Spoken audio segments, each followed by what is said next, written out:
देश की आज़ादी के बाद के इतिहास में महत्वपूर्ण भूमिका निभाने वाले कामराज की जयंती आज यानी 15 जुलाई को है।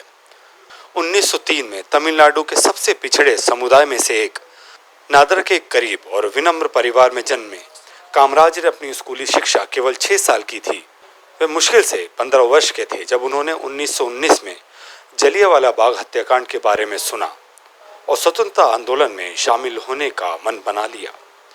1920 में जब वे 18 वर्ष के थे तब वे राजनीति में सक्रिय हो गए।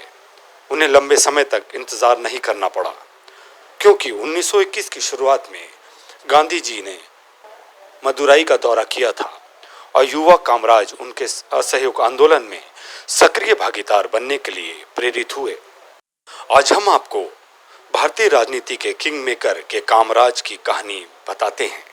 अप्रैल 1930 में कामराज ने वेदारण्यम में नमक सत्याग्रह सविनय अवज्ञा आंदोलन में भाग लिया और उन्हें 2 साल की कैद की सजा सुनाई गई। उन्होंने ब्रिटिश जेलों में लगभग 8 साल बिताए, जिसमें भारत छोड़ो आंदोलन के दौरान 32 महीने की सबसे लंबी अवधि भी शामिल थी। कामराज 1937 में और फिर 1946 में मद्रास विधानसभा के लिए चुने गए। वो संविधान सभा के लिए भी चुने गए और बाद में 1952 में स्वतंत्र भारत की पहली संसद के लिए भी चुने गए। साल 1954 में चक्रवर्ती राजगोपालाचारी के मद्रास राज्य के मुख्यमंत्री पद से इस्तीफा देने के बाद कामराज मुख्यमंत्री बने। के कामराज वो व्यक्ति थे जो 1964 में भारत के पहले प्रधानमंत्री जवाहरलाल नेहरू और फिर 1966 में नेहरू की बेटी इंदिरा गांधी की मृत्यु के बाद लाल बहादुर शास्त्री को भारत का प्रधानमंत्री नियुक्त करने के लिए जिम्मेदार थे। उस समय जब पार्टी के अधिकांश लोग चाहते थे कि प्रधानमंत्री मोरारजी देसाई बने, तब एक कामराज ही थे जो शास्त्री को प्रधानमंत्री बनाने की कोशिश में लगे थे। जब उन्होंने मोरारजी देसाई की उम्मीदों पर पानी फेरते हुए शास्त्री को पीएम पद पर बिठाया तो कांग्रेस का हर वरिष्ठ नेता चाहता था कि कामराज खुद इस पद को स्वीकार कर ले, लेकिन उन्होंने अपने लिए शेष पद स्वीकार नहीं करने का फैसला किया था।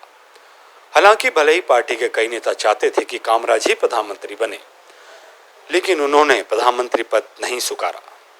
इसका कारण था कि वे ना तो अंग्रेजी जानते थे और ना ही हिंदी और समझते थे। उनका मानना था कि भारत के प्रधानमंत्री को इनमें से कम एक भाषा में पारंगत होना ही चाहिए। हालांकि उन्होंने अपने लिए शेष पद स्वीकार नहीं करने का फैसला किया, लेकिन इसका मतलब ये नहीं था कि वो बागडोर छोड़ने के लिए तैयार थे। हमेशा सिंहासन के पीछे वास्तविक शक्ति की भूमिका निभाने के लिए इच्छुक थे। वो शास्त्री के साथ सफल हुए, लेकिन जब उन्होंने इंदिरा को नियंत्रित करने की कोशिश की तो बुरी तरह विफल रहे। ये भी इंदिरा की अपनी राजनीतिक समझ और कांग्रेस के भीतर और बाहर अपने विरोधियों को मात देने की उनकी क्षमता के बारे में बहुत कुछ बताता है। कामराज एक चतुर राजनीतिज्ञ थे। एक गरीब परिवार में जन्मे कामराज ने जीवन में बहुत पहले ही अपने पिता को खो दिया था और परिवार की आय को पूरा करने के लिए जब वो केवल 11 वर्ष के थे तब उन्होंने काम करना शुरू कर दिया था, लेकिन उन्होंने ज्ञान इकट्ठा करना जारी रखा। स्वतंत्रता आंदोलन में एक शानदार भूमिका के बाद कामराज को पहली बार 1937 में प्रांतीय विधानसभा के सदस्य बने।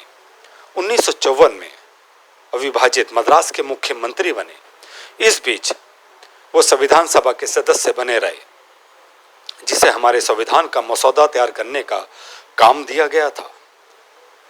इस कहावत से दृढ़ विश्वास रखने वाले अपने दोस्तों को खास रखें, लेकिन अपने दोस्तों को करीब रखें। कामराज ने इस बात पर जोर दिया कि उनके 2 मुख्य विरोधियों को उनके मंत्रिमंडल में मंत्री बनाया जाए।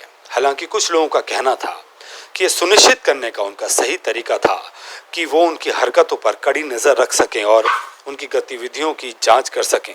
क्या था कामराज का प्लान? कामराज ने 60 के दशक में महसूस किया कि देश में कांग्रेस की पकड़ कमजोर हो रही है। तब उन्होंने सुझाया कि पार्टी में बड़े नेता सरकार में अपने पदों से इस्तीफा दे दें और अपनी ऊर्जा कांग्रेस में नई जान फूंकने के लिए लगाएं। उनकी योजना के तहत उन्होंने खुद भी इस्तीफा दिया और लाल बहादुर शास्त्री, जगजीवन राम, मोरारजी देसाई तथा एस.के. पाटिल जैसे नेताओं ने भी सरकारी पद त्याग दिया। यही योजना कामराज प्लान के नाम से विख्यात हुई। कहा जाता है कि कामराज प्लान की बदौलत वो केंद्र की राजनीति में खूब मजबूत हो गए। नेहरू के निधन के बाद लाल बहादुर शास्त्री और इंदिरा गांधी को प्रधानमंत्री बनवाने में उन्होंने किंग मेकर की भूमिका निभाई। 1967 के राज्य विधानसभा चुनाव में कामराज हार गए। इसके तुरंत बाद गांधी जी ने अपनी शक्ति मजबूत करते हुए उन्हें पार्टी नेतृत्व से बाहर कर दिया।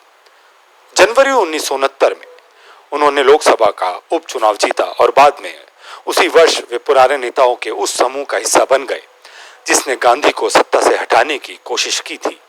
हालांकि पार्टी विभाजित हुई, कामराज और उनके सहयोगियों एक छोटे से विभाजित समूह में रह गए। फिर भी उन्होंने 1971 में अपनी सीट पर पुनः चुनाव जीता और अपनी मृत्यु तक इसे बरकरार रखा। 2 अक्टूबर 1975 को उनका निधन हो गया। उन्हें वर्ष 1976 में भारत रत्न से सम्मानित भी किया गया। आज के लिए इतने ही। ज्यादा खबरों के लिए देखते रहिए वी नेशन न्यूज।